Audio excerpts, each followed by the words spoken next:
guddiga xalalka waara ee ka hortaga fatahaada magaalada Beledweyne ayaa maanta daafuray wejigii saddexaad ee biyo-xireenka magaalada Beledweyne.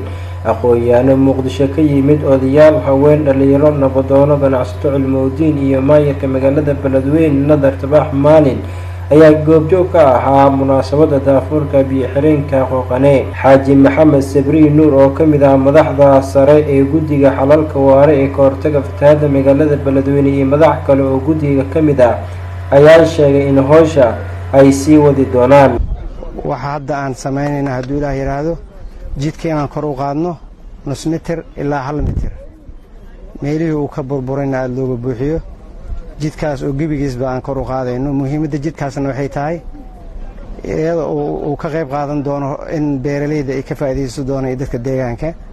marka labaadna magaalada uu ka hakin doono biyaha fatahaada ee kaga yimaada dhanka waqooyi hadduu magaalada biyaha lagaga hakiyo ma ahan ka biyo xireen laakiin waa biyo hakin sababtoo webiga wuxuu noo jiraa anaga 5 kilomitir dhagax ayaan hadda aan sararta ku haynaa. marka in biyaha ay ku hakadaan oo ay muddo kaga nagaadaan biyaha guurtade oo soo maraya banka maxaan ku raadayay sheegay magaalada dhanka bariga soo mara ayaa in lagu hakiyo oo ay muddo ku sii hakadaan sida kuwa webiga maxaan ku raadayay sheegay ay u helaan jaanis inay wax qabsadaan fiican intii hadal iyo waxan macna lahayn lagu tur lahayn waxa fiican gaariga inuu dhanka u raran yahay loo tilmaamo oo wax qabsano oo dalkan dib u dhis wuxuu u baahan yahay horumar. kolley guddigu warbixintiisii waa dhamaystay aniguna ugu dambeyn waxaan rabay in aan maaragtay u mahad celiyo dadka nagala soo qayb galay maayarka gudoomiyaha haweenka dhalinyarada iyo ururada bulshada reedka gobolka Hiiraan ayaa dhankooda bogaadiyay waxqabadka guddiga. waxa lagu deeyay beero dadaa ku barakacay inaan soo aragno bal cabashada dadku ay sheegayaan inay run tahay iyo inay been tahay. waxaan haynaa hadda 23 kilomitir meel u jirta magaalada Beledweyne oo shaqadu ka socoto wejigii saddexaad sida injineeradu iyo gudduuba sheegeen. waa dhul buuraha hoostooda oo aan ciidana deganayn beerano ku oolin.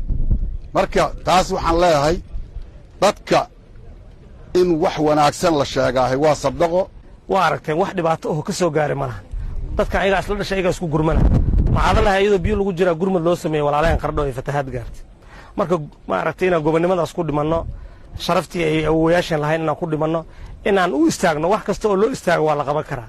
hadda meel fiican ay maraysaa runtii meesha ay maraysana waxaan rabnaa guddiga waxay hayaan way iska kooban yihiin oo waxa laga yaabaa inay iska gabagaboobaan. waxaan rabnaa markii in la xoojiyo annagoonan calaacalaynin inaan tuugsanayn inaan jeebkeena maaragtay sidii lacagtan hadda la haayo ee laga bilaabay dadka bulshada aan ka aruurinay in maaragtay haddana sidii oo kaleeto in la wado. maayarka magaalada Beledweyne Marwan Nadar Tabax Maalin oo ku hadlaysay afka maamulka gobolka Hiiraan iyo kan degmada Beledweyne ayaa ammaantay shaqada adag oo ay hayaan guddiga fatahaadaha magaalada Beledweyne. bulshada ayayna ugu baaqday inay garab istaagaan guddiga ka maamul ahaan waxay ballan qaaday in ay kaalintooda ay ka ciyaari doonaan. waxaan mar labaad iyo mar saddexaad bogaadinayaa oo aan maanta cadceedaas u taagana 10 kun oo jeerna horteen u taagnay tiimka xaajilay oo ah guddiga fatahaada. waxaan leeyahay soo dhawaada waxaan taaganahay garabkiina anigoo ku hadlaayo maamulka gobolka Hiiraan oo dhan oo isku duuban. waxaan diyaar u nahay haddaad habeen shaqaysaan iyo haddaad maalin shaqaysaanba inaan idinla shaqeyno. waxaan aad ugu faraxsanahay wejigii saddexaad in maanta la daahfuro jidkii jayga oo runtii markay biyuhu yimaadaan Beledweyne laga guddiga ayaa muddooyinkii dambe magaalada Beledweyne xarunta gobolka Hiiraan ka waday dadaalo looga hortagayo fatahaada laga cabsi qabo in uu sameeyo biyaha webiga Shabeelle.